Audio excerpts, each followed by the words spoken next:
Game changer టైంలో మనమే ఒకసారి ఇంటర్వ్యూ చేసినప్పుడు హ్మ్. నాకైతే you are the first person ఒక హైప్ క్రియేట్ అవును. చేసింది. హైప్ క్రియేట్ చేశారు. హ్మ్. సో, రిలీజ్ అయిన తర్వాత సాంగ్స్ దగ్గర నుంచి గాని, ట్రైలర్ దగ్గర నుంచి గాని అంత పెద్ద బజ్ క్రియేట్ అవ్వలేదు. But biggest disaster in Ram Charan గారిస్ కెరియర్. అవును. ఎక్కడ మిస్టేక్ జరిగింది? మీకు అంత హైప్ రావడానికి, మీకంత సినిమా మీద నమ్మకం రావడానికి రీజన్ ఏంటి? ఆ తర్వాత డిజాస్టర్ అవ్వడానికి కారణాలేంటి? సీ యాక్టర్‌గా హ్మ్. నేను బళ్ళారిలో ఆహ్, ఆహ్, పెరిగిన వాతావరణంలో నేను థియేటర్‌లో 'జెంటిల్‌మెన్' అనే సినిమా చూస్తున్నా. హ్మ్. 'యూఫోరియా' అది తమిళ్ అండ్ తెలుగులో గూడా రిలీజ్ అయింది. అక్కడ 2 లాంగ్వేజ్‌లో రిలీజ్ అయింది. తమిళ్ మార్నింగ్ షో మధ్యాహ్నం నుంచి తెలుగు డబ్ షో అన్నమాట. హ్మ్. అక్కడ చూసి నేను పిచ్చయిపోయి, అబ్బా! ఇలాంటి సినిమాల్లో మనం ఉండగలమా? అప్పుడు ఇంకా నేను చాలా చిన్నోడిని. అప్పుడే నాకు సినిమాలంటే ఇష్టం. ఇలాంటి సినిమాలో నేను యాక్టర్ అవ్వగలనా?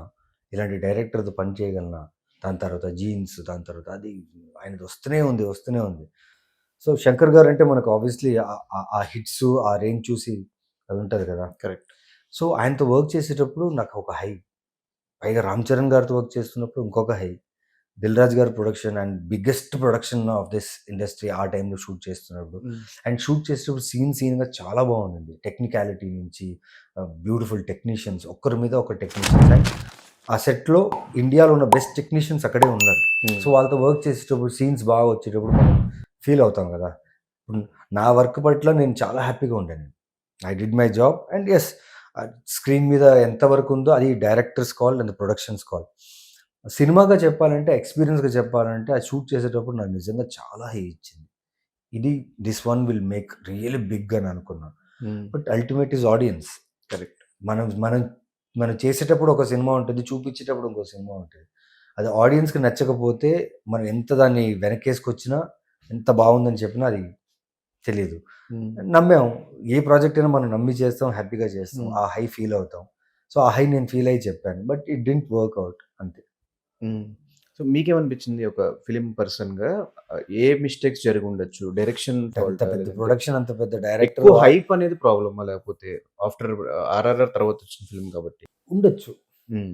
హైప్ ఉండొచ్చు. అండ్ బికాజ్ ఇంకో వెర్షన్ ఆఫ్ ఆడియన్స్ ఏంటంటే ఇది కావాలని చేపిస్తున్నారు దీని మీద నెగటివిటీ. అది వాళ్ళకి అందినంత వాళ్ళు హ్మ్. ఆలోచిస్తున్నారు. అందినంత రాసుకుంటున్నారు. అంది చేస్తున్నారు. హ్మ్. అల్టిమేట్‌గా ఎవరు the biggest loss is for the producer only.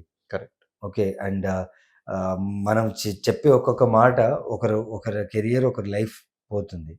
So, హ్మ్. బా ఇదే బావుందంటే అప్పుడు ఏం చేసేవాళ్ళు? నిజంగా బావునిందంటే హ్మ్. They would have praised everyone కదా! హ్మ్. సో, ఇలా అయింది. It's part of the game. సినిమా ఈస్ లైక్ చెప్పలేం. హ్మ్. హ్మ్. ఎలా యాక్సెప్టెన్స్ వస్తుందో, ఎలా రాదనేది చెప్పలేము. And hmm. It's part of the game. Done and dusted. Hmm. Like final is audience result. Hmm. Audience didn't like it అంటే డింట్ లైక్ ఇట్ అంతే. హ్మ్. సో, ఒక సినిమా ఇట్లా ఇప్పుడు ఎగ్జాంపుల్ 'గేమ్ చేంజర్' చూసుకుంటే అది ఇంత డిజాస్టర్ అయిన తర్వాత ఆ ఇంపాక్ట్ మీ మీద ఏమైనా పడే ఛాన్సెస్ ఉన్నాయా? లేదు. హ్మ్. అండ్ నిజంగా ఆ ఇంపాక్ట్ పడుంటే హ్మ్. ఆహ్, ఆ సినిమా రిలీజ్ అయినప్పుడు నన్ను లెఫ్ట్, రైట్, సెంటర్ వేసుకునేవాళ్ళు. హ్మ్. ఎందుకు చేశాడు 'నవీన్ చంద్ర'? చేసి వేస్ట్ క్యారెక్టర్ ఏం లేదని. మీరు నమ్మరు తెలీదు. Media has been good to మీ.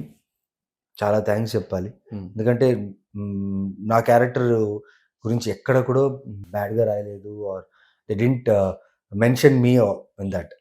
ఎక్కడ నేను హర్ట్ అయ్యేలాగా, ఫీల్ అయ్యేలాగా ఎందుకురా ఈ సినిమా చేశాను, లేకపోతే ఎందుకు ఇది నాతో జరిగింది అలాంటి థాట్స్ రాలేదు. Hmm. And for that I have a great gratitude. It didn't affect me anywhere.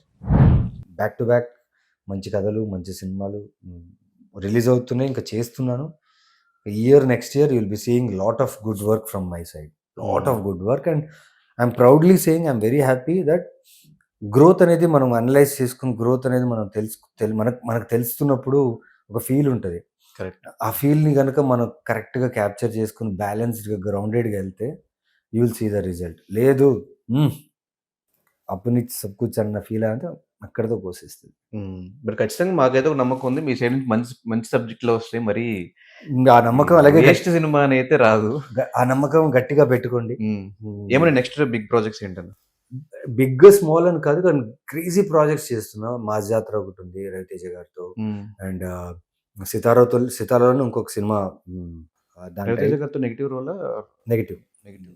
Straight negative role. It's crazy role అదొకటి. కానీ ఎలా అసల ఓ పక్కన నెగెటివ్ రోల్స్, ఓ పక్కన పాజిటివ్ రోల్స్.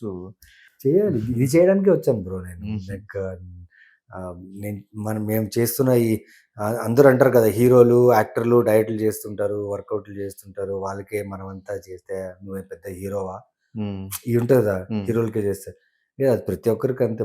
మనకు కన్సిస్టెన్సీ కావాలంటే మనం ఒక కైండ్ ఆఫ్ ప్రాక్టీస్‌లో ఉండాలి. వర్కౌట్ అయినా, మన ప్రొఫెషన్ అయినా ఏదైనా. హ్మ్. సో, ఆ కన్సిస్టెన్సీ అనేది అలవాటు చేసుకుంటే, ఆ కన్సిస్టెన్సీ ఒక టైంకి పెద్ద పెద్ద రిజల్ట్ ఇస్తుంది. లైక్ కోవిడ్‌కి ముందు ఒకలాగా ఉండేది నాకు. కోవిడ్ తర్వాత నుంచి ఒక కన్సిస్టెంట్‌గా నా యాక్టర్‌గా నేను ఒక సినిమా తర్వాత, ఒక సినిమా తర్వాత చేసుకొని రావడం వల్లే audience are appreciating my work and they are seeing. So, correct. I think consistency is the key. హ్మ్. మనం కన్సిస్టెంట్‌గా కనిపిస్తుండాలి. చేస్తూ ఉండాలి. మన వర్క్ మనం మంచిగా చేస్తుంటే యెస్. హ్మ్. అటెన్షన్, ఇంట్రెస్ట్ అండ్ లవ్ ఖచ్చితంగా ఆడియన్స్ నుంచి దొరుకుతుంది. హ్మ్. ఖచ్చితంగా మేమందరం ఇంతే లవ్ మీకెప్పుడు చూపిస్తూ ఉంటాము. Thank you. మీరు కూడా మాకు మంచి మంచి సినిమాలు మాకు డెలివర్ చేస్తూ ఉండాలని మనస్ఫూర్తిగా ష్యూర్. కోరుకుంటున్నా. ఫైనల్‌గా మా ఆడియన్స్‌కి మే 16థ్ రిలీజ్ అవుతున్న 'ఎలెవెన్' ఫిల్మ్ గురించి ఏం చెప్తారు? సీ ఇప్పటిదాకా నేను చేసిన సినిమాలు, నేను చేసిన క్యారెక్టర్‌లు ఓటీటీనా, సీరీస్‌నా, థియేటర్ ఏదున్నా నేనెప్పుడు డిసప్పాయింట్ చేయలేదు. అట్ ది సేమ్ టైమ్ మీరు కూడా చాలా సపోర్టివ్‌గా, ఎంకరేజింగ్‌గా ఉన్నారు. After month of Madhu straight థియేట్రికల్‌గా మళ్ళీ ఒక థియేట్రికల్ ఎక్స్‌పీరియన్స్ ఇచ్చే సినిమా ఈ 'లెవెన్' సినిమా మే 16థ్‌కి రిలీజ్ అవుతుంది. అండ్ ఇంతకుముందు సినిమాల్లాగా నేను ఎలాగైతే డిసప్పాయింట్ చేయలేదు. ఈ సినిమా కూడా 100% నేను మిమ్మల్ని డిసప్పాయింట్ చేయను. ఈ సినిమా ఖచ్చితంగా బావుంటది. అండ్ చాలా కొత్త ఎక్స్‌పీరియన్స్ ఉంటుంది థ్రిల్లర్‌లో మీకు. సో, మే 16థ్ మిస్ చేయొద్దు. ఆహ్, ఆహ్, 'eleven' is gonna B one of great experience film for you.